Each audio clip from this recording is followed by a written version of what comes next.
Welcome to the No Name Music Cast. To follow us on Instagram, go to No Name Music Cast Podcast. To send us an email, it's nonamemusiccast@gmail.com. And to visit our website, go to nonamemusiccast.com. Now, on with the show.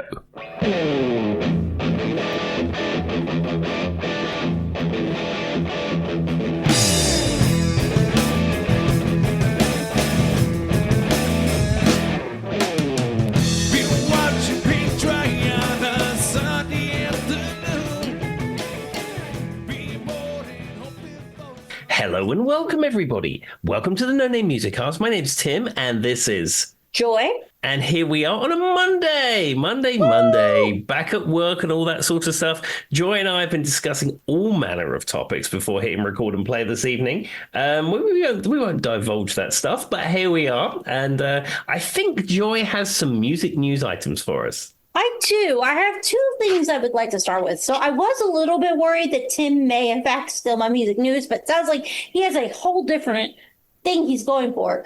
After 27 years, iconic rock drummer steps down, which is weird, Tim, because every drummer ever right now, we talked about all the drama around it. Did you guys see Pearl Jam? No one saw Pearl Jam? So basically, after 27 years, Matt has said to the band, I've taken my final stamps of drumming and for the mighty Pearl Jam. Much love to Jeff, Ed, and Stone for inviting me in the band in 1998. And he is stepping down, Tim. I don't know if you saw that. Mike McCready, I think is his last name, right? McCready? Mike McCready's the guitar player. Oh, what is his name then? I lied, everybody. What's the drummer's name? That's so bad because the thing about it is it's his messages from Matt and the band. So Matt McCready said it. Oh, his name's Matthew Cameron. That's how much I know about Pearl Jam. Y'all don't come for me, internet. I'm just not a Pearl Jam fan. But I just thought this was interesting because we talked about there's been a lot of drummer drama recently. Yeah, it's not a good time to be a drummer. If you're a drummer in a big band, this is not your time in life, let me tell you. So many people in that moment yelled at me because I got Mike and Matt mixed up. I'm going to say it for what it is, Tim. I'm never going to claim to be like a Pearl Jam aficionado. I'm just not. But Oh, go ahead. Sorry, what were you going to say? I was going to say, Pearl Jam, for me, they have one good album. It's 10. And Versus is sort of all right. And the rest of it is not really to my taste. I mean, as I said, he's been the drummer for 27 years. I think he's the longest tenured drummer in Pearl Jam. They had a period of time where they had several drummers, but I think he's been the one constant through that period of time up till late. But does it say whether he's just had enough of life on the road or...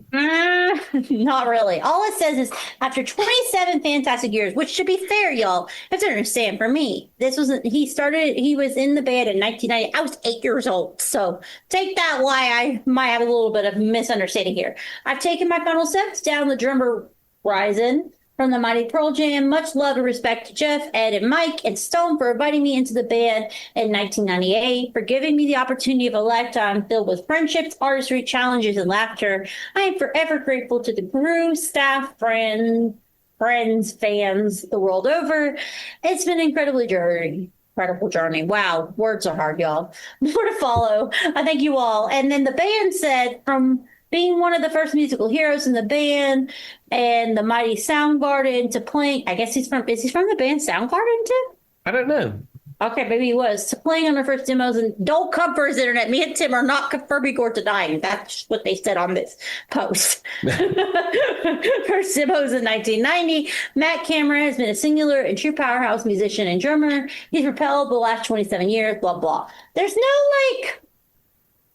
no one's confirming any drama. It just he decided to leave. Well, do you know what the rumor is that Tim already knows. Yeah, he's going to be the new drummer in Foo Fighters. That is the rumor. How did I know that was coming? Wait, did you say that last time when we talked about it, Tim? No, this is something I read today, actually. See, this is why I was worried Tim was going to give the same music news that I had. Because I kind of read it and I was just kind of like, another drummer bites the dust. I don't know. That sounds bad, but that makes more sense. I mean, I'm going to be honest with you. I would leave Pearl Jam to go to the Foo Fighters. Yeah, I mean, I would. Yeah, Pearl Jam are probably B-list, C-list at this point, whereas Foo Fighters are A-list. I mean, Foo Fighters can fill a stadium by themselves. Pearl Jam can't do that. I think I could deal with some of like the drama around being a member of the Foo Fighters with some big egos there, Tim, to make a little bit more money. Let's be honest. Yeah, but there we are. I don't know. Maybe by the time we record next week, we can confirm this, but I don't know. It's true. But if you are interested and you are a big Pearl Jam fan, me and Tim are not judging you. They're just not our cup of tea per se. But I did find this, thought it was interesting. Joy doesn't know the difference from any member of Pearl Jam, as Tim kindly pointed out. Now, with that being said, a band I do know something about is Black Sabbath. So with that being said, did you see that they had like their last final concert with Ozzy this weekend, Tim? Absolutely, and I was actually going to do some of that, but you carry on with what you have to say. Well, I only have one little bit of like interesting drama around. Did you see the thing about the cake?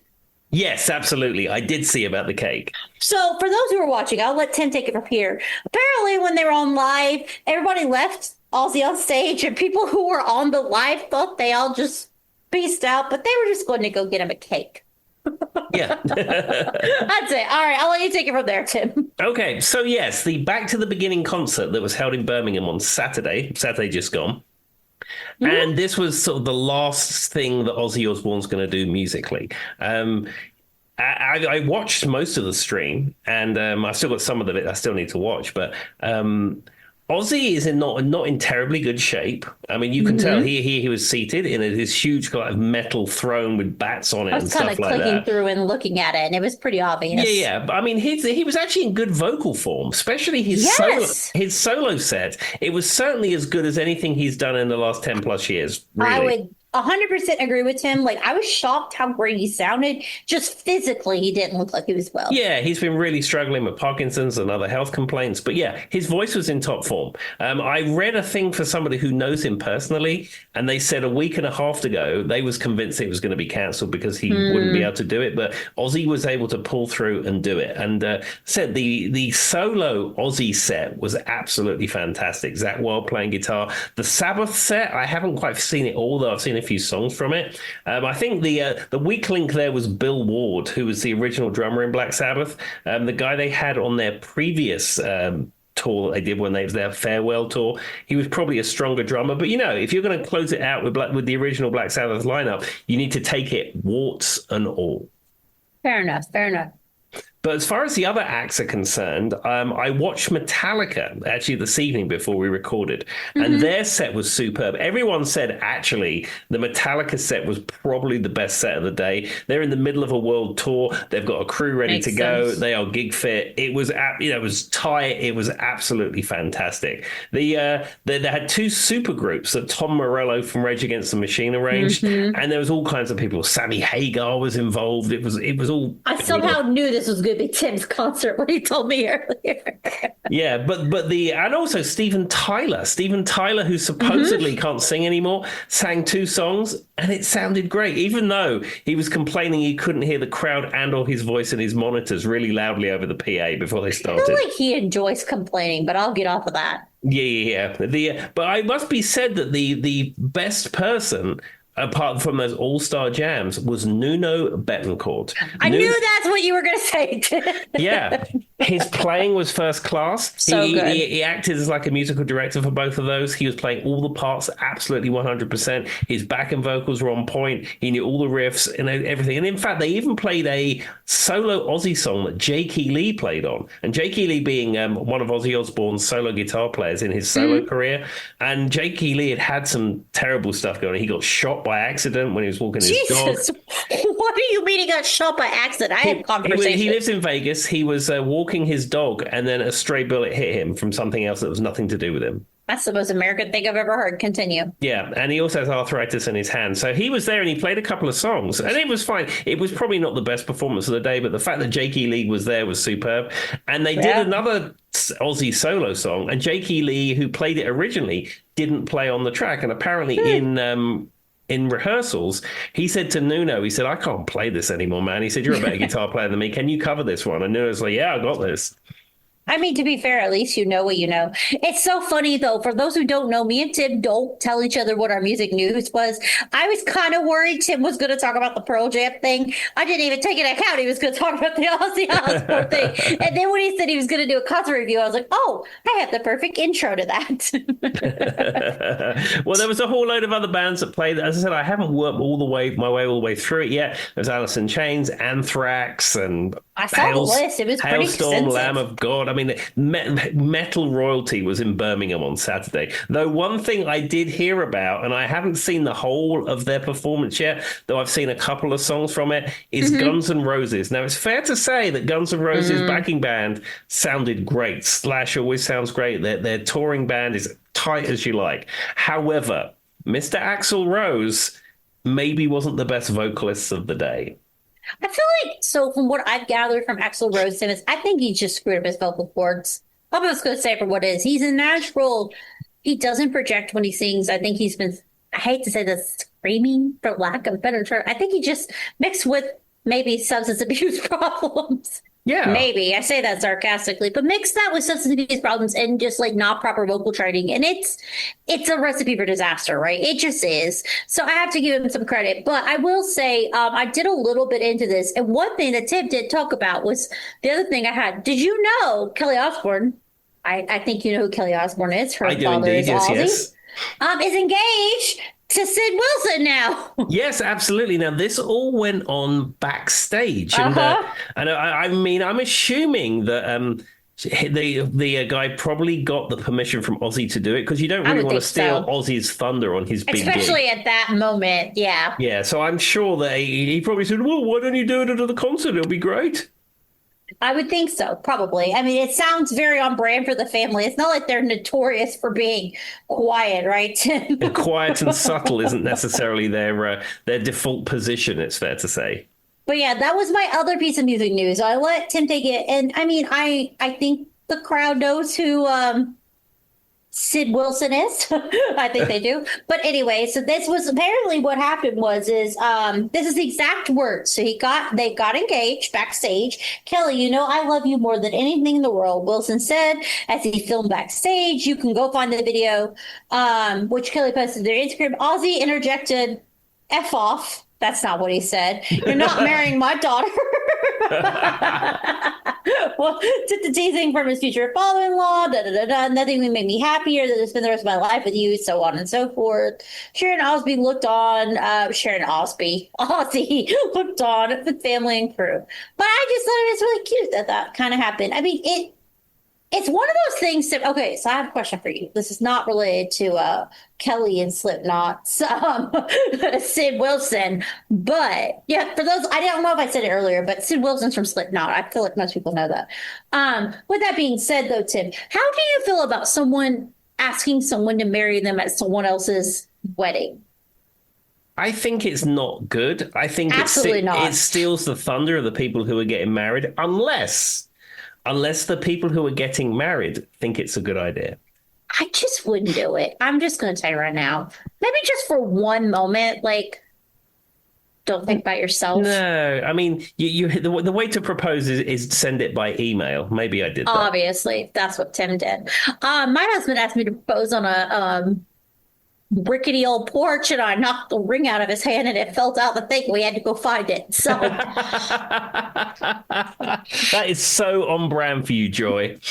That's what happened. Yep, it was a rookie. I don't even know whose porch it was. I actually have no zero. I think I'll figure out whose porch I was on. I think it was a family member's porch. I don't even remember. But Charlie asked me to marry him, and it was a porch. I remember that. There was a swing. There's a picture of us. I don't know whose porch that was, Tim. Looking back, I have zero recollection. That's kind of funny, actually, the more I think about it. I need to go figure out whose porch that was. I know it's a family member's porch. But anyway, my Aunt Priscilla got some really good photos of us on the swing afterwards. But Charlie said, here's the wing. And then I knocked it straight out of his hand and went down the crack onto the ground, and we had to go find it.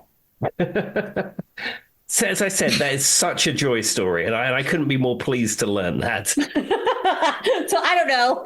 Either your future wife, me and Tim have been married for a long time. Not me and Tim, but Tim's been married for a long time. I've been married for a long time. And the thing about it is Tim Sometimes you just got to do it by mail. Sometimes you just got to knock a ring out of someone's hands. It doesn't have to be all fancy. There we go. I will say that when I proposed to Hannah by email, I was in the same room as her, but there we are. I don't know what to think of that, but we'll debate that for another time. I was going to give you some credit and be like, maybe Tim was in England and Hannah was in America. Apparently not. No, we was in Bedfont. We was in the room together. I met her on the internet, so I thought it tied everything together nicely. I mean, to be fair, I met my husband on the internet, Tim, but we didn't. I don't know, Tim. We'll debate that for another time. That's so funny, though. But anyway, I just thought that was a little extra cute little thing with the Aussie weekend. And I will say, I've been watching some of the footage. I agree with everything Tim said. It was a really nice concert from what I gathered. Yeah, it was good. As I said, it's 10 hours long, and I've seen a third of it. I'm going to work on the rest of it during the rest of this week. I did not watch 10 hours of it. If anyone's ever wondered, there's no way I did. Now, what's super interesting to me is I don't think I knew Sid Wilson and Kelly Osbourne were dating before this moment. No, I had no knowledge of that at all. Also, I really like the things you highlighted about Steven Tyler because he just seems like a diva. Yeah, 100%. But he sounded great. Absolutely fantastic. A lot of divas sound great. Insert every diva we've talked about on this show. But it's giving Elton John. It's giving Madonna. It's giving Mariah Carey.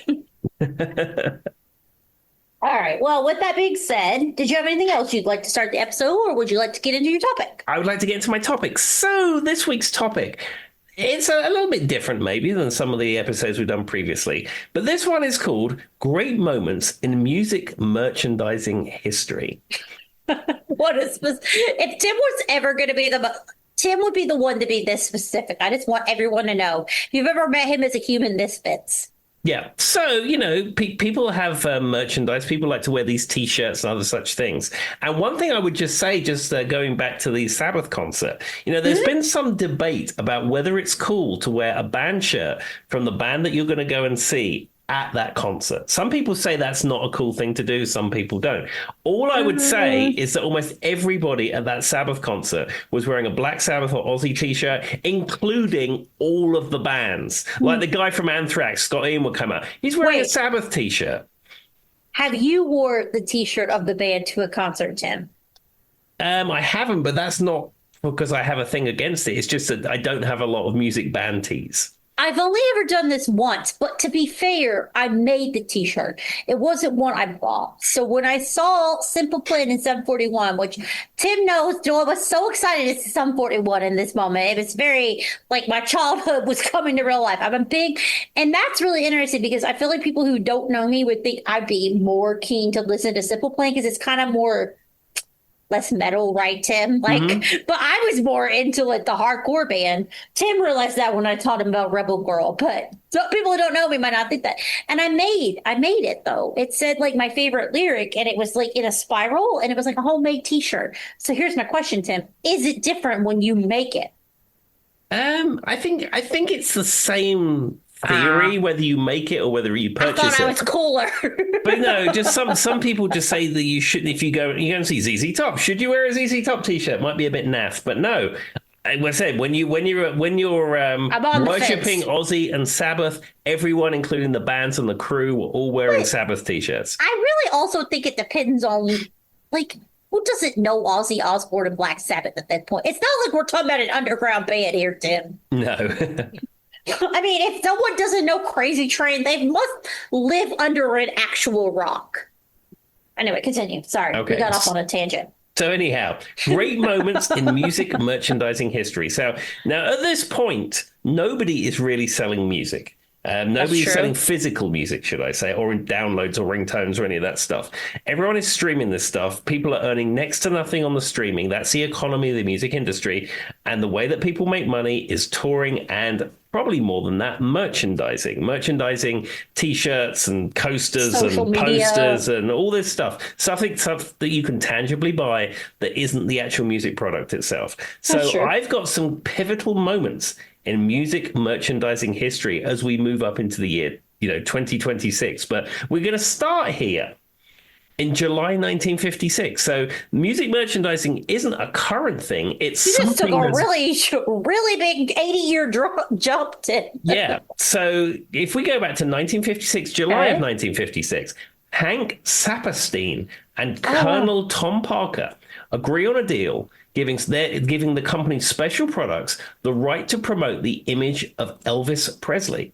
That company originally handled merchandise things for like the Lone Ranger and Disney characters and stuff like that. And apparently Colonel Tom Parker agreed to an upfront fee of $22,500 against 45% of the royalties and licensing fees. And then they soon began making 30 different kinds of Elvis products like hats, jeans, sneakers, wow. shirts, and stuff like that. So the idea of this merchandise goes back to 1956. It's so interesting that you say that though, because if I were gonna like when you said 50s, it should have been Elvis. I should have known. I should have known that's what you were going for. And what's so interesting, Tim says, is I have two people in my life who are diehard Elvis like aficionados, like, and they are still to this day buying that merch, Tim. Yeah. So my Aunt Darlene and then my brother-in-law Michael. So I have my Aunt Darlene. It's like she has been a diehard Elvis fan since I can remember. And there's a lot of trauma around like my dad's family, and there's just a lot there. And she moves around a lot, but she was always like kind of involved in my life. And sometimes she moved in with us and lived with us and different things. And she, Tim, I mean, it was like next level. Like it makes Tim's obsession with like Knight Rider look like a hobby. Yeah, I have a shelf. But let me just say that like my friends in England, Linda Yeah. and Alan Dobson, they too love Elvis and they See? love It's a Elvis universal merchandise. thing. And their house where they live in Heston basically is like mini Graceland in places. They you And know you go, they love Elvis. They've been to Graceland. They actually feature in a Elvis documentary. that's crazy. Oh, you mentioned they were in that documentary before. What was it, Tim? It's a documentary that's hosted by Casey Kasem. I mean, they're only in it very, very briefly at the very beginning. They were Weren't interviewed. they like in a parking lot or something? I remember you That's talking about this correct, once yeah. before. Yeah, It's but I crazy, mean, but though. as I said, they love Elvis and they love collecting Elvis merchandise. It's it's their thing. Now I have a weird, I've told Tim this before. I have a weird I guess like association with Elvis. My dad was security for the last Hawaii concert for Elvis. I've talked about this. When you see those security cards at the front in Hawaii and Honolulu, my dad's one of those men. It's true. He is. I don't know how that happened. I cannot account to you. My father's lived many lives, but he's one of those people up front.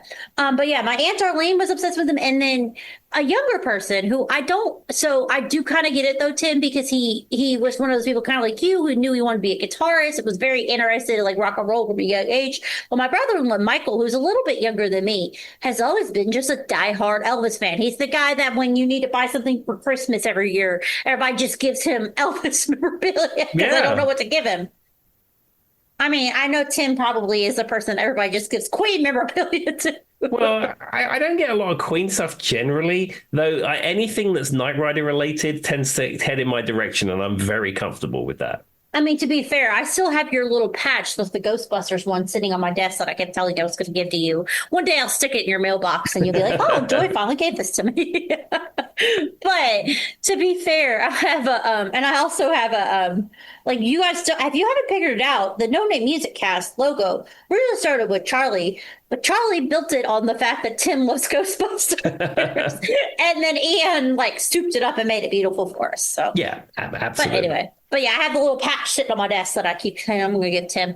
But yeah, no, that doesn't surprise me though that it started with Elvis. It really doesn't. And the interesting thing about this, so this deal was inked, as they say, inked in the trade, July 1956. By December the 31st, 1956, Elvis has broken the $20 million mark for merchandise. The retailers had Wait, is that $20 million in 1950s money or modern money? No. $22 million in sales in 1956 Oh my money. gosh, that's a big difference for people who aren't realizing that. Yeah, and they said that at the time, Wow. sort of creators, wholesalers, and retailers, that they maybe the best Christmases that they ever had because of this Elvis merchandise. Because everyone wanted Elvis, and it was that was what everyone was buying. Elvis was the start of it all. That makes sense. All right, well, what do we have next, Tim? Okay, so in 1960. was another important part of the merchandise journey, if you will. A chap called Michael Stone. He developed the first rotatable multicolor garment screen printing machine. And apparently the first screen printing machine was manufactured to print logos and team information on bowling garments. Because, people would be in these bowling teams and they would have their team name. That makes sense. But because T-shirts were becoming a thing in the 60s and you could print multicolor, it was reappropriated to print band T-shirts. And that's really where the fad of printing on T-shirts with bands and what have you comes from. It was technology that was developed for bowling garments, and they pushed it into the rock and roll T-shirt arena. It's so weird to me that it started from bowling, but it's really not when you look at it historically. Like, bowling was a big deal, so I get it. I mean, I guess I would have ever thought about it, though. Yeah. Now, here's a question for you, Tim. Is bowling an American phenomenon, or are there active bowling leagues outside of America? I don't really know. There are active bowling leagues outside the United States. There is a big bowling alley by Heathrow Airport called the Airport Bowl, in fact. Well, when I was there, I didn't go look at the bowling alleys. That didn't register with me. Now, I will say, Tim, one thing I have done when I've traveled, and maybe this is just me, does anyone else go look at the grocery stores to see what the difference is? Or is that just a me thing? I mean, I've done that. I mean, it's not somewhere I head to straight off, but yes. No, but like when you have a few minutes, you just want to pop in. Yeah, and like when my mum comes here, as you know, I don't do retail. I certainly don't do Walmart, and I'm not going in Target. But when my mum comes here to visit, she always wants to go around the supermarkets for that exact reason. And I say to her, I will do this for you, but I'm not going in at any other time. The funniest part about this was maybe last year or the year before, Tim, when I was living in Christiansburg, Tim was driving across the Kroger. Those who were part of the No Name Music Cast know what I mean, which is the local grocery store. It's not that serious. But I had never seen Tim anywhere near a grocery store until his mother was there in the passenger seat. And he honked and waved at me as I was walking into Kroger. And I was like, oh, Tim's mother obviously wanted to go see it because Tim would never be caught dead near a grocery store. No, no, you order it on the internet and go and pick it up. I'm not going in there. Tim was designed for COVID times, everybody. Anyway, it was just funny because I still remember this today. I had never seen Tim. We lived within 3 minutes of each other, and I'd never seen him at that grocery store. That was literally, how far is Kroger from you, Tim? Oh, 2 seconds? It is under 3 minutes to drive there. And I lived 3 minutes the other way, and I went in there all the time because I'm the person who's oh, let me go find whatever is cool. And I remember waving at Tim as he was driving by with his mother in the passenger seat. And I was like, yep, she wanted to come to the grocery store. Anyway, you can continue. But it's just funny you say that because that sticks out to me as a random memory. There we go. Okay, well, let's move to 1963. So the Beatles manager, Brian Epstein, he apparently handed the band's merchandising rights over to a chap called Nicky Byrne. Now, apparently, under this agreement, this company would specialize in promoting the band's interest in the United States. Now, the only thing is, it only gave the band 10% of the merchandising rights. And they reckon over the course of the history of the band, it actually cost the Beatles about $100 million because this business deal was not good. Yeah, that doesn't surprise me. I mean, the Beatles were kind of one of the first bands outside of Elvis, which we already talked about, that I can really think about merchandising being pretty huge, right? They have such a great, distinct vision around them. And even to this day, when you say the Beatles, people have a very distinct, do you know what I mean? They did a great job of marketing the way they wanted to. Oh, absolutely 100%. I mean, there's so much, as they say, iconography with the Beatles, whether it's Yellow Submarine, whether it's the Abbey Road crossing. Every phase of their career is iconic and has been immortalized on lunchboxes and T-shirts and walking across Abbey Road in front of Apple Studio type, even to this day. So the other day, Tim, I have the funniest story to tell you guys. So Charlie was on ChatGPT, and he was, so I may pay extra money to ChatGPT because I use it not to write things or do things, but I do ask it a lot because I work at HR and I ask it to look at things I'm going to send out to the entire company, right, Tim, to make sure it says what I think it says. So that's what I use it for. I mostly just use it for grammar purposes. And if you've ever known Joy, Joy will skip words. Tim has to probably sit there and be like, what the hell is Joy saying today when I send him messages? Because I skip words when I type things. So that's what I use ChatGPT for. But anyway, I digress. Also, my brain and my fingers do not work well together. But anyway, so he asked it, Tim, what do you think Joy's favorite Beatles song is? Okay. Or Beatles moment or whatever. And for those who have been around me, you have to know my most iconic Beatles moment is Get Back on the Rooftop. I've talked about this many times. I absolutely that lead into it, Tim, like gives me like all the chills. And then I really love Lucy in the Sky with Diamonds. I don't care what anybody says. It is about drugs, but I still love it. I don't care what they tell us, Tim. But it kept coming up with like these really cliche songs, Tim, and it hurt my soul. Like it was just coming up with the most cliche. I was like, no, that's not right. I was arguing with ChatGPT about what my favorite Beatles song was.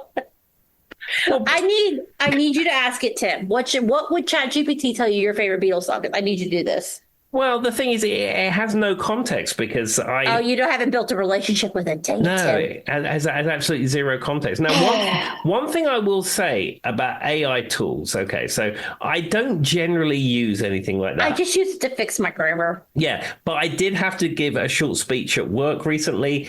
And it was actually our listener and friend Megan Osmond said to me, why don't you use ChatGPT? And I did, and it actually worked perfectly. So what I did is I took the speech from the person who gave the speech at the previous meeting. I threw it in there. I said, rewrite this, use completely different words, and add a paragraph. And it came out, and I had to make 3 edits to it, and it was perfect. And everyone in there was like, "Yes, fantastic!" And it was like, you just don't know. No, I will say I only use it because I don't believe in like. I'm very anti, like, you know what I mean, Tim, as far as like artistry and all these things come. I don't think we should support it, but it was just really annoying because it just kept coming up to with like, it was just like, I don't know, all you need is love. And I was like, what? Why do you think I'm that cliche? I like the White Album. Well, I will say one thing about AI tools. Okay, so I've embraced the Spotify. We've been very clear about this. People following this podcast are aware of my journey, how I've been embracing this, and I listen to it all the time now. So they have AI tools in Spotify. Supposedly, you can create your perfect playlist using these tools, and it has full access to your listening history, and it has full access to your library. So the idea being is you say, oh, make me a great playlist for my summer barbecue, and then it brings you 2 hours of music that you knows that you like, and that's going to be a perfect companion to your summer barbecue. Okay, so each week at work on a Saturday morning, I create a 20-hour playlist of what I'm probably going to be listening to the following week. And what I do is, as I've been moving my music from iTunes into Spotify, I normally base it on that. So I'm actually listening to a lot of music I've had in my library for a long time that I haven't really dug into for a while. So it's been an interesting journey. However, it's tedious to make this playlist every Sunday morning or Saturday morning. It takes me 20 minutes, but even still, I have to do it. So I thought, okay, AI tools, here we go. So I said to it, make me a 20-hour playlist of music from my library that I haven't listened to before. All right? No. Hit go. It spins. We're still working on that. Spins. Sorry, we can't help you with this request. Try something else. And it's like, what is this thing for? So that's one of the ones that annoys me sometimes because I use it specifically for work purposes. Like I'm just like, hey, I have to send this out to everybody. And I'll be like, put this in a PDF. And then half the time, Tim, the PDF fails. And I'm like, For what reason did I even do any of The it? worst one is Microsoft Copilot. Now, my computer, I have a Windows computer. It doesn't have a Microsoft account. It has a local account. It has Yeah. Cortana, Copilot, OneDrive. Everything has been disabled in the registry. I mean, I know I'm an IT manager, and you think I have no interest in this stuff. I know how to build a Windows image, so I'm just putting that out there. But it's complete. It's stripped back, bare bones. It runs really well, and a lot of Makes that other sense. crud has all been taken out. But I have played with Microsoft Copilot, and it's awful. Like, if you want to say, make I me an haven't used avatar it. that makes me look like a cat, yeah, it'll do that. But like, if you have Word documents open, it's like, okay, transfer the contents of this document to that document, and then make this into Excel something and make a pivot table. It just freaks out. I mean, that's fair. Um, I haven't, I'm gonna be honest with you, the only one I use is ChatGPT, and I do pay them $19 a month. Don't come for me, internet. I use it for work, okay? But if you know anything about me, my problem is not that I don't understand English grammar, is that if you've listened to Joy speak, her brain works faster than her fingers. So I skip words all the time. But I brought up Tim, I brought up what it told me my favorite songs were. It said, oh, this is so annoying. I'm just embarrassed by what it told you guys because they're just too cliche, Tim. They're too cliche. It's let it be. Well, of course. I mean, it would be Hey Bulldog or something obscure. All you need is love. Yeah, it's just. Strawberry Fields Forever. And Revolution, which I do like Revolution, but to be fair, it's not my favorite. To be honest, I don't even agree with some of the lyrics in that song. I think you could be more revolutionary by not listening to them. And the other thing, back to merchandising, Tim, the Beatles have the best merchandising in the world to go with their peace and love nonsense when we both know some of those people in that band were not about peace and love. Absolutely. But, but you're selling a feeling. You're It's not exactly selling what they're doing. reality. It's true. But for those who were wondering, probably my favorite, if I were going to pick one iconic Beatles moment that sticks out to me, is the Get Back concert series on top of the rooftop. I don't care what anybody says. It's amazing. Whenever that guitar riff just starts, Tim, with like Paul McCartney, it's just, I can't explain it. If you've never heard it, I feel like everybody has, right, Tim? Like, it's pretty iconic. But if you've never heard it, go listen to it. And then obviously, I don't know what it is. I'm a sucker for Lucy in the Sky with Diamonds. I am. Sure. Tim, what's your favorite Beatles song? Go. Pick one. I like Hey Bulldog is a great song. I don't know. I know he's There's so struggling many to to pick pick one. from. How can you pick that?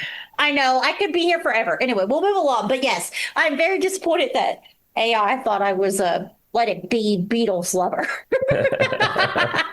All right, what's next, Tim? Okay, so on April the 23rd, 1971, the Rolling Stones released the Sticky Fingers album, and it has the iconic tongue on it. Of That's the course. first time we see that iconic tongue. It was designed by a man called John Pash. He designed the tongue. Okay.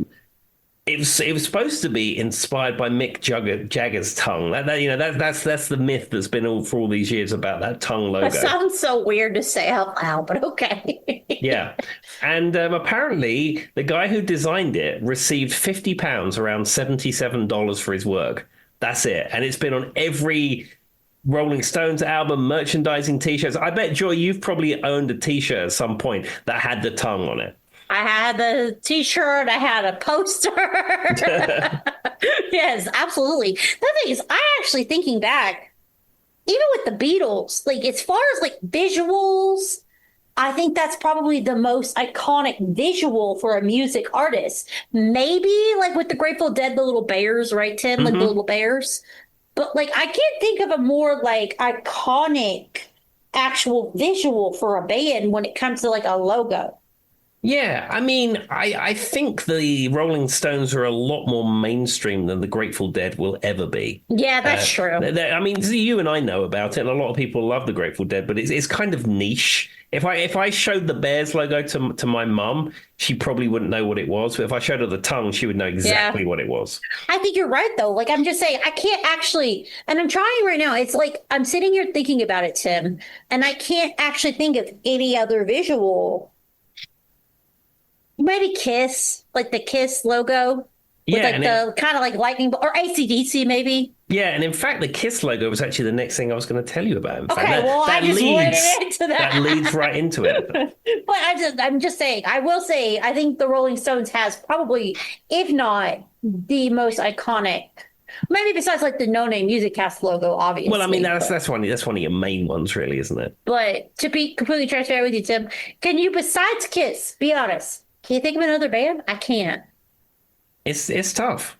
I really can't. All right, what's next? Okay, so as you mentioned, Kiss, January 1973, Ace Frehley designed the original version of the famous Kiss logo. The interesting thing about the Kiss logo is that the two S's are not exactly straight. One of them is slightly off because he drew it by hand with a ruler, or sketched it. It wasn't done on a computer. He had a ruler and drew it on a piece of paper. And apparently, when the first Kiss album came out, the graphics department of Casablanca Records said to him, "Do you want us to fix this? We can get our people to fix this." And he's like, no, that's how it is. It should stay. And every one of those Kiss logos, one of the S's is slightly off. Now, the thing about the Kiss logo, there's always been this controversy about the fact that it looks like the Nazi SS logo. I wondered if that's what you're going to say. It does. Yeah. So Ace Frehley claims that that wasn't his intention and it was purely a coincidence. However, if you buy a Kiss record or Kiss CD to this day in Germany, where any Nazi regalia is banned by law, the S's are different. They're just standard S's like you'd have in any other typeface because the Kiss logo font is not allowed to be printed in Germany. Personally, I would have just changed it and like edited it just a little bit from my perspective. Yeah, but the thing is with Kiss is then you get Kiss collectors. Talking about people who love Elvis stuff. People who That's collect, true. That's a whole nother level. yeah, I mean Kiss collecting is maybe even overtakes the Elvis collecting at this point. But there's a lot of people who will purchase memorabilia and album CDs, all that stuff for the German market because they want to have one of the ones that has a different logo on it. That's so interesting because I will say, so, and for those who aren't understanding, just look up SS Army. We don't need to get into it. It should be pretty obvious to you. Yeah. But I do know one person in my life who I have known since I was, I guess, 13 years old. Like I went to high school with this guy. He's still on my Facebook. Like I know him. He even met Charlie. They worked together, my husband, even though Charlie didn't go to high school with me at all, right, Tim? He's from the West Coast. But he is when I say Tim, he takes Kiss like memorabilia to the next level. I remember in high school, even in high school, his whole where he would open his locker, he just had so much Kiss stuff. His car was like everything Kiss, like this, and to this day, he's still that same person. Like if you know him, I'm pretty sure he has a Kiss tattoo. And I hate to say this, I think he has like the SS that we were talking about, but like. I have never met someone who was that diehard about anything besides this person. Jason, if you're listening, he's a teacher now. I think he works at Christiansburg. But Jason was the most diehard person about anything. Honestly, anything. He just was just obsessed. And I don't even know if he was obsessed with the music as much as he was just obsessed with like the memorabilia around it. And I've never met anybody in my entire life. I can't think of anything else that anyone was that obsessed. Yeah, the guitar player John Five, who is, as we know, is an absolutely amazing guitar player, and he plays in Motley Crue. He's friends with members of Kiss, but he has an immensely massive Kiss memorabilia collection. He shows it on his Instagram sometimes. Like he has illuminated glass cabinets in his house full of Kiss merchandise through the years. Well, and if you're going to be obsessed with anybody with merchandise, it has to be Kiss Tim because there's so many options. Like they have merchandise. Like I remember when he would open up his actual like lockers. For those who aren't in America, we did have those school lockers you saw in like TV shows, right, Tim? Like we did, and it would just be like Kiss dolls, Kiss this, Kiss that. Like there was nothing he couldn't buy that wasn't Kiss related. Kiss chapstick, Kiss this. Like when he would like, and I remember because my senior year in high school, we all had to like put in to like get your parking spot, right, Tim? Like, because there was too many parking spots, and everybody got mad because me and my twin sister got one, and we let people park in it because it was like a whole debate, even though me and Brady were coming from the same house.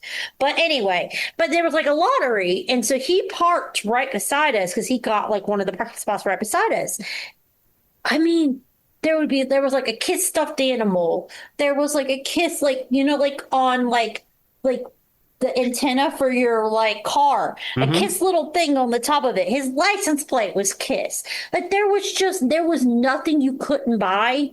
Like there's literally nothing. Anything you want in life, you can get a Kiss logo on. Yeah, you can buy a Kiss casket, a Kiss coffin, if you will. We've talked about that one, and that one's just, you know what? I guess if you want it, go crazy. It seems like it's astronomically expensive, I think, though. Yeah, well, the thing is with Kiss, it is a money-making machine first and foremost, and a rock band after the fact. And that's actually why I respect them, because they'll tell you that. Yeah. I'd rather you just say it. Don't try to lie. Absolutely. That's my theory on that. All right, what's next, Tim? Okay, so we're moving forward into the 80s, the golden decade. And we're moving to 1984. And now this is the iconic time when George Michael wore the Choose Life t-shirt. It was a designer, Catherine Hamnett, who designed it, and he'd worn some of her other clothes, but he really liked this Choose Life t-shirt. And then he wore the t-shirt in the Wake Me Up Before You Go video. And I can say, as somebody who lived in the 80s, especially the mid-80s, a lot of people were wearing t-shirts that said Choose Life on them. Now, probably they weren't being purchased from that designer. They were probably knockoffs that they bought in Hounslow High Street. But even still, that Choose Life shirt was everywhere. Is there anything you've ever seen living here? Oh, Tim, I have a story. You don't even know about the Glee episode. So there's a whole Glee episode about the Choose Life t-shirt. Tim's like, I should have known. So there's an episode on Glee where they do like guilty pleasures, right? Which I think is completely annoying. Me and Tim talked about, you like what you like, don't justify it, who cares, right? But that George Michael was one of the, and the Wake Me Up Before You Go was the guilty pleasure because, and it's like them. And so in the final episode of Glee, everybody wears their version of the Choose Life. So there's two people who are members of the LGBTQ plus community who wore the Choose Life for obvious reasons. But then every person in Glee picked a different version of that in their moment that was kind of like their guilty pleasure or what they were embarrassed about or what they didn't feel comfortable about. And I know it sounds ridiculous, but it was actually really cool because that was the point of the Choose Life, right, Tim? And so, yeah, there's a whole episode of Glee dedicated to Choose Life. I should have seen that coming. I really should have. And I'm just like, what do you mean George Michael was a guilty pleasure? He's just... George Michael was just fabulous. There's nothing guilty about that. I mean, I was watching Mastodon yesterday, and I could play some George Michael in a minute. It's just good music. I mean, to be fair, I will say that episode had a lot of caveats that I was not happy about because do you know what the number one guilty pleasure band was, Tim? Wasn't George Michael? Spice Girls.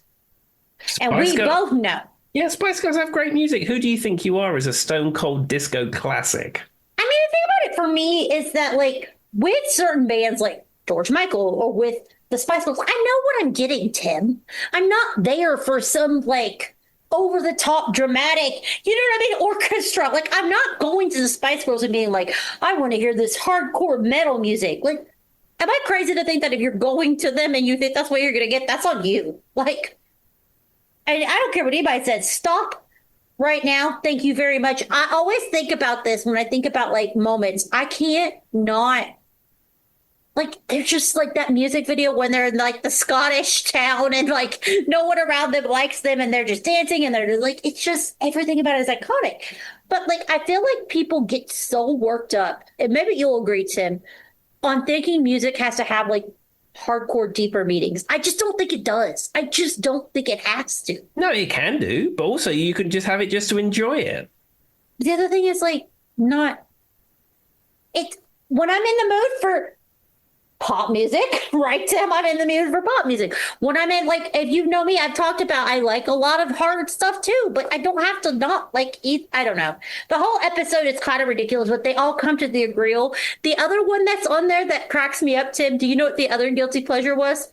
Barry Manilow. Nothing wrong with Manilow. Coco Cabana is a fabulous song. Mandy is a great ballad. I mean, just leave the Manilow out of this. But that's the joke, is that like at the end they all come to agree that we all like it. We all like the Spice Girls. We all like George Michael. We all like Barry. It's just nobody wants to say it.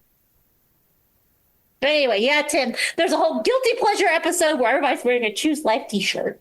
There we are. Fantastic. All right. Well, let's move this forward to 1986. Now, but before I get into this, in the United Kingdom, you would say Adidas.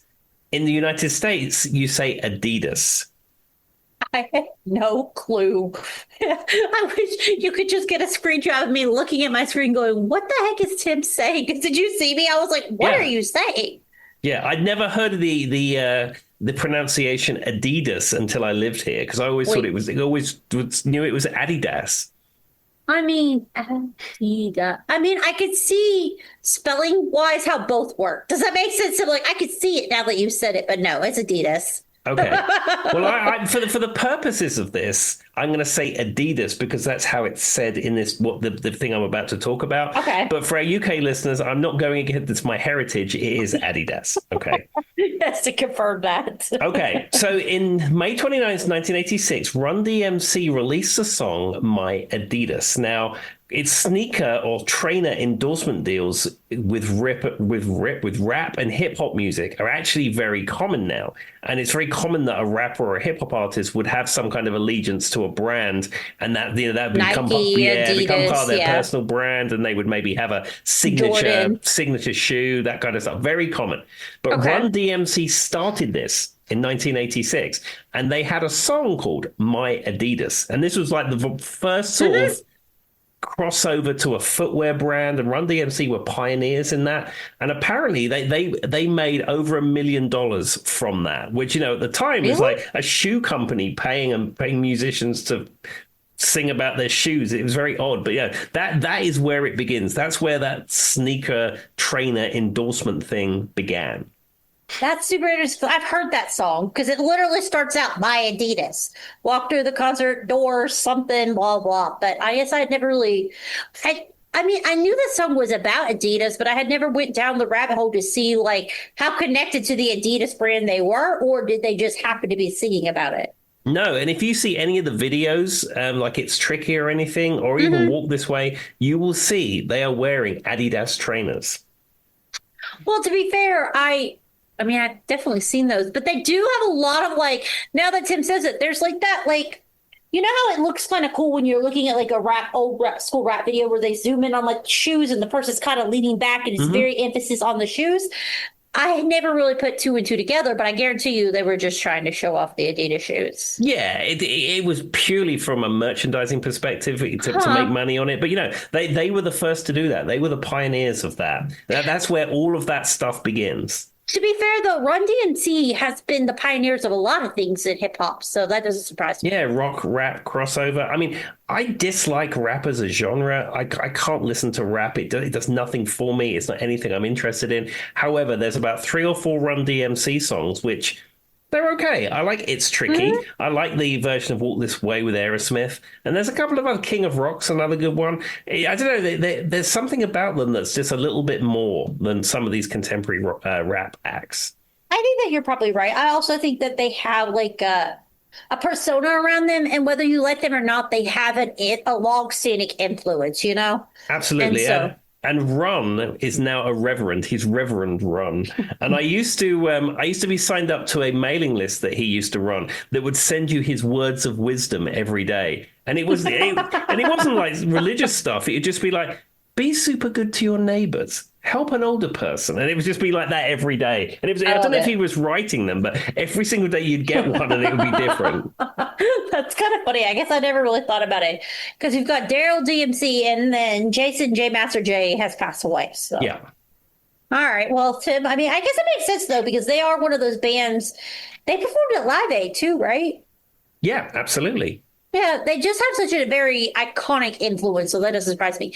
But to be fair, Tim, I had never paid attention to their Adidas merchandise, so you said that. There we are. It's famous, and they're famous for that. Who knew? All right, well, what's next? Okay, so the next one, this is where rock and roll starts going a little bit more corporate. So this is 1989. The Rolling Stones again, and they were the first band to do this kind of partnership. And this sort of partnership is now incredibly common. They partnered with J.C. Penney and Macy's directly, not going through a distributor or whatever. They partnered with them directly to sell exclusive merchandise because they were touring at the time. And they were selling all kinds of stuff like T-shirts and Converse sneakers and skateboards and polo shirts and denim jackets, motorcycle jackets. But this collection was exclusive for JCPenney and Macy's. Now, in later years, bands like AC/DC and I think even Garth Brooks has done it as well. They've exclusively released albums through a supermarket. I think it was a few AC/DC albums ago that you could only get that in Walmart. And that was Absolutely, like an because exclusive Joy deal. was a diehard. If you know anything about Joy, when I was a child. So, for those who don't understand this, about 14 to 15 years old, Tim, is when I hit my like obsession with my CD collection. And I've talked about, I was the first band I ever bought every album that I could ever get my hands from was AC/DC, which I realize doesn't fit the mold if you know me, but that's true. But I was just like, for like 3 to 5 years of my life, I was obsessed with AC/DC. And so Walmart was where I was going to go get them. Every single one, $16, Walmart. I could tell you right now, I can see every album in my head. They definitely had an exclusive with them. You would get like $2 to $3. I would go out of my way, Tim. Whenever you would get the previous album, you would get, you'd rip your little plastic. Well, Tim says they didn't have that at the top in the UK, but we'll debate about that tomorrow. But that little thing in America we had that we had to rip off, and it would tell you Walmart exclusive next album, right, Tim? And now, mind you, guys, I know these albums were old. Like AC/DC wasn't a new band when I was in high school, right, Tim? But they were re-releasing them on Walmart, and I was just 14, 15 years old. I knew a little bit about I knew what like Highway to Hell or Back to Black was, right? But I didn't have like a diehard AC/DC, but I went down the rabbit hole. Shoot the thrill, but the shoot the thrill. Shoot. You guys know what I was trying to say. Anyway, that was probably my diehard. But like every album, Tim, I would rip the thing off and it would tell me what the next Walmart exclusive was. So when I grew up in an area in Southwest Virginia where guess what the only store I had to go to was, Tim? It would be Walmart. But as I said, the Rolling Stones started this exclusive partnership thing. This was not a thing where a band would partner with a supermarket chain or a clothing shop or anything like that. I'm just confirming what you think about Walmart, though, as far as AC/DC goes. You were correct on that, Tim. But anyway, continue. Okay, so we're going to move into the 90s. So this is just a footnote, just to show how things are going now with merchandise. In 1990, according to various sources, New Kids on the Block made about $400 million in merchandising between 89 and 90. And that's just from their merchandise and fan clubs and selling merchandise at their shows. $400 million. That just shows how the industry, even at that point, was shifting. That doesn't surprise me, though, because they were the first boy band, in essence, from the early 90s. I know we could go back and look at boy bands, but like the early 90s boy band. Yeah. And then if you move into 1997, your favorite, the Spice Girls, they did even better than that. They had they had to be on this list. They had a 1996 hit, their hit "Wannabe," the big thing that broke them. Yeah. So in 1997 alone, they sold £300 million worth of merchandise. So that probably equates to, at the time, $400-500 million, I suppose. But the thing is, they had merchandise and sponsorships with all kinds of people. They even had like an endorsement deal with Impulse deodorant and Walker's crisps, or chips, as you would say. I mean, even 1 year, they've raked that much in just in merchandise. I have to talk about this. So if you've ever watched a Spice Girls movie, and you took it seriously, first of all, you shouldn't have. It was never serious. It was all supposed to be a joke. But Tim, that was remember how like in the Spice World movie, they were making fun of the memorabilia, like the actual merchandise that was coming out, right? You had the Spice Girl. I had Spice Girls Barbie dolls. I had Spice Girls t-shirt. I had Spice Girls on my wall. And I wasn't even in like England, right, Tim? So I can only imagine at England, it was even next level. Going Woolworths or British Home Stores or Littlewoods or somewhere like that. Yeah, it was Spice Girls-tastic. And to be fair, it did, I think that probably like, so what year did you say what to be? 97, right? 96? I don't remember. It was 1997. So that makes sense because about 98 to 99 is when it really hit America. I'm just going to tell you for real. Like there was a little bit of a delay there, but it was all the marketing man. Simon, what is his name? Simon Fuller. He knew what he was doing.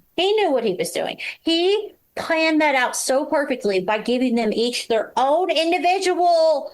Like, you know what I'm saying, Tim? You got Ginger over here who's representing England with her Union Jack. You got Posh over here who's wearing her Gucci dress. You got Baby over here who's wearing her little pink dress. You've got Sporty over here who's kind of sporty but still kind of pretty. You know what I mean, Tim? Mm-hmm. And she was really the only one who could sing great. And then you've got, and the rest of them could sing, but she was the best singer, right? Like, she was the best singer. And Absolutely. Then you got Scary, who was probably the second best singer of the group.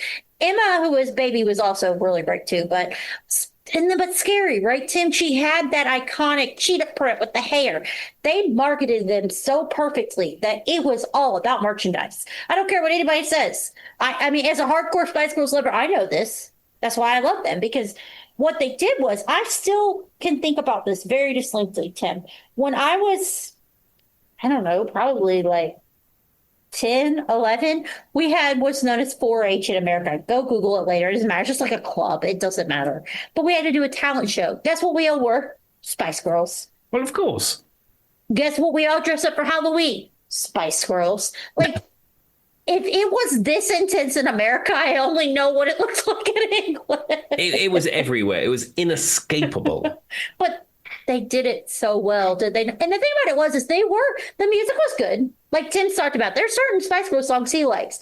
Some of them were wonderful singers. Some of them were good at harmonizing. One of them, Ginger, couldn't sing to save her life. She just could wear a Union Jack dress really well, Tim, and speaks like 7 languages.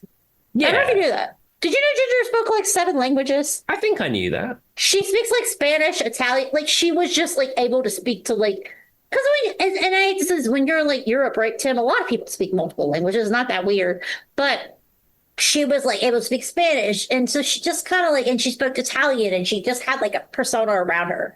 But could she sing? Debatable. The rest of them could sing. And what anybody says, Posh Spice actually has wonderful alto tones. It can provide really good backing vocals. Is she a lead singer? No. But Emma, Mel B, and Mel C, if you're a Mel name, well, you could sing. Thank you for coming to my TED Talk. We've been waiting for me to be able to talk about the Spice Girls this entire episode. Tim obviously knew that was coming. Absolutely. Okay, well, I've got one more. I've got one more on this list, and then I've got one thing just to wrap up with. So, 1999 was a pivotal year as well for rock merchandise, because that's when e-commerce strategies were first devised. Now, buying band merchandise off band websites is pretty straightforward at this point. If you're a fan of, I don't know, let me think of 80s pop supergroup Duran Duran, okay? If I went on their website right now, I could buy T-shirts, I could buy records, I could buy CDs, I could buy a poster, I could buy a keyring. Standard stuff. Everyone's doing it. But in 1999, this was really at the cusp of all that. And there was a few artists that pioneered this. And those pioneers were Madonna, Britney Spears, Tim McGraw, U2, Fleetwood Mac, and Kiss. They were all people around that time who saw what was coming and were creating websites and e-commerce opportunities. Tim McGraw? Yeah. What do you think? Country music is huge. I know, but it's just very specific. Anyway, continue. Yeah. So, I mean, this is where it began, and those artists were very much at the forefront of all that. Well, that makes sense though with Fleetwood Mac because they've had Fleetwood Mac is such an interesting band because one, everybody loves them. I truly don't know anyone who doesn't care for Fleetwood Mac, but I think they've gotten more of this hippie. Like I think the mentality around them, Tim, is bigger than the music, so it makes sense. But I don't know why. But Tim McGraw just kind of threw me. I wouldn't have thought that. I just wouldn't have. Who else did you say in the list? It was Madonna, Britney That Spears, makes sense. and then U2, Fleetwood Mac, and obviously Kiss. Kiss, we already know, but Britney is another great example of someone who. And what's so interesting around Britney is the fact, and I'm going to go back on my high horse about Britney Spears, free Britney. But I just truly think that one, Tim has experienced this because he's recently listened to her original voice. They spent so much time around her, kind of like I was talking about Simon Fuller around the Spice Girls, developing that brand. Britney Spears is not an artist. It is I don't know, Tim, what's the word I'm looking for? It's almost like we were saying, it's just a brand. Like, it's not even just a singer anymore. And to the point that they altered her voice. Like, they altered her voice. The best example I can give anyone who wants to hear what I'm talking about is go back and listen to the song. And this is going to sound dumb because you're going to be like, really, Joy, that's the song you're going to tell us to listen to. Go listen to the Soda Pop song. Because it was right before I think they really made her start singing in that baby voice. And she still had this dark, kind of luscious sound to her voice that didn't fit the narrative. But they literally took her and just built an empire out of her and used her. I'm going to say what they did. They used her. But so much so that they didn't just build the merchandise, though, Tim. They ruined her as an artist. And that is what makes me upset about it. Yeah. That's what makes me upset about it. And for those who don't know her story, I mean, I guess you live under a rock at this point. But sorry to insult you, but please go down the river. But I think it doesn't surprise me she's on the list because that makes complete and utter sense. But looking at the other things you said, like I can see with Fleetwood Mac, Tim McGraw, I guess I just don't know enough about. Yeah. But it's not surprising. Like, country music is huge, so that doesn't surprise me. And I mean, I think if you think back to the turn of the millennium, as you say, and think who the big artists were, he was probably one of the bigger ones. I mean, that makes sense. And to be fair, I like Tim McGraw as a person. We agree politically, you know what I mean? Tim, like as a person, I really like Tim McGraw, so I'm not shocked.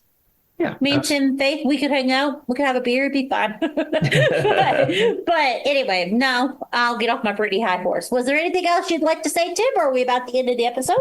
Okay, so just to wrap up, these are the top 10 selling T-shirts and the designs which are the best sellers of the lot. So coming in at number 10 is U2. And the T-shirt design is the Joshua Tree, the famous Joshua Tree album cover. That's number 10.